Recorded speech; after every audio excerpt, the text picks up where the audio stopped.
if you can do a deal between Russia and Ukraine that has many deficiencies but has some good business between Russia and the United States in the future, well, then that works out from that point of view.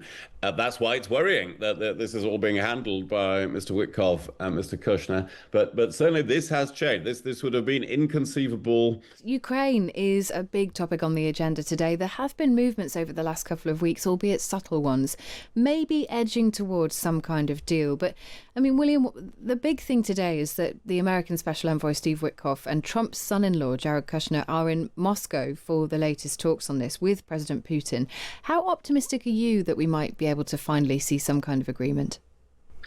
Not very optimistic, I'm afraid. And the only sort of agreement that could be made is one that is completely humiliating for Ukraine and therefore not acceptable to Ukraine.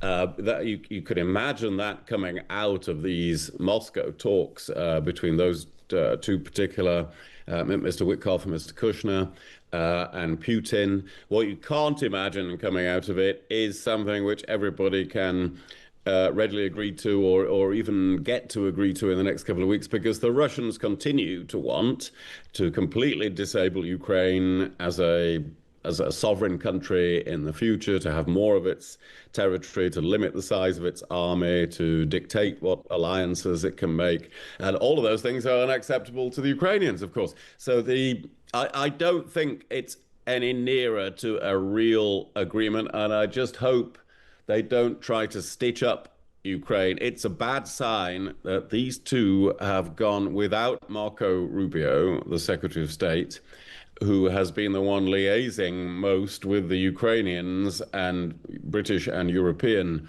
negotiators.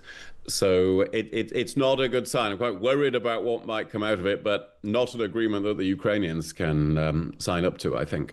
Kezia, is the flip side of this, and it's almost, I'm playing devil's advocate here, but we have heard from some of our experts in this area that the flip side to the point William makes is that maybe Donald Trump isn't sending Marco Rubio because he knows that Rubio is perceived to be more favourable to the Ukrainian argument, and by sending Witkoff and Jared Kushner there is more chance of getting Russia on board with anything, just purely because they are seen to be more sympathetic to Russia.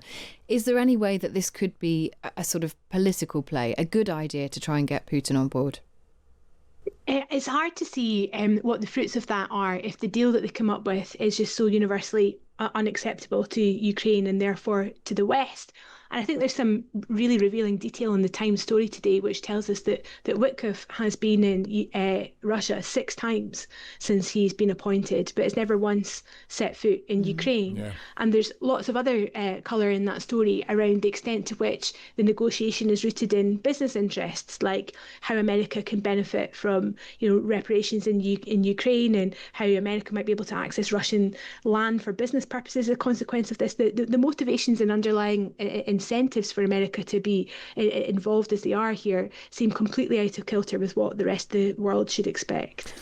I was just doing something that point, William, because you've worked in the Foreign Office, you've been Foreign Secretary, and I don't want to just be the voice, of the cherry-cheeked old buffer Foreign Office position, which is that only mandarins who did greats at Oxford 455 years ago can know anything about global politics. I understand that can be a legitimate criticism of that world. Yes. Those people are good at it, though, by the way. Yeah, the flip side of that is, how on earth have we got in the situation where being married to the daughter of Donald Trump qualifies you for settling the fates of tens of millions of people and a conflict on the continent of Europe, alongside a bloke who was quite good at doing real estate deals in America? Is it mad? Have we been boiled? Have our frogs been boiled with this, that we can't quite work out just how mad that actually is? Yes, the frogs are being boiled, absolutely. And I completely agree. In the Trump administration, it seems business and diplomacy and politics are all mixed up together. And so while we normally have, and in this country we have this very clear separation in our minds of private business from the public interest, that's all merged in the Trump administration. And so if you can do a deal between Russia and Ukraine that has many deficiencies, but has some good business between Russia and the United States in the future, well, then that works out from that point of view. That's why it's worrying that this is all being handled by Mr. Witkoff and Mr. Kushner. But certainly this has changed. This would have been inconceivable under any previous U.S. administration, I think at least for many decades, and would be inconceivable in any other Western country. And therefore is probably not a good thing. Not a good thing. Well, we'll bring you the latest on that story throughout the day here on Times Radio. We do expect Witkoff and Kushner to meet with President Putin at some point in the afternoon in Moscow. How are you, Mr. President? Fine, just fine. Thank you. How are you? So good to see you.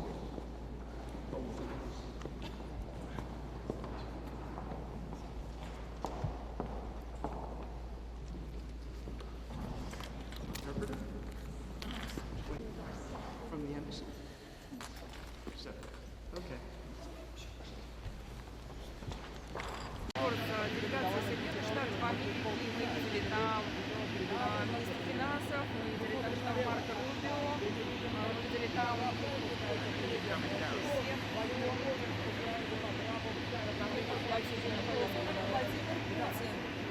Путин спускается по трапу самолета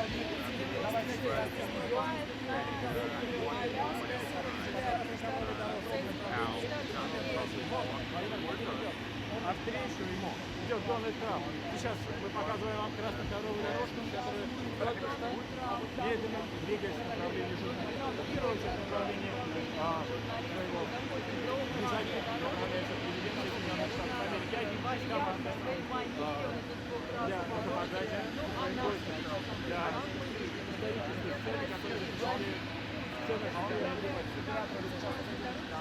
да, как те которые построились чемпионат шлагбаум, которые держат на авиабазе, флагами, в форме, препаратами, военные направляются на встречу с Дональдом Трампом. Занимается со временем захваченным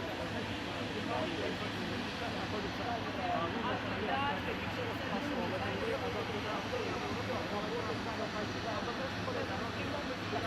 Дональд Трамп стоит сейчас, он ждет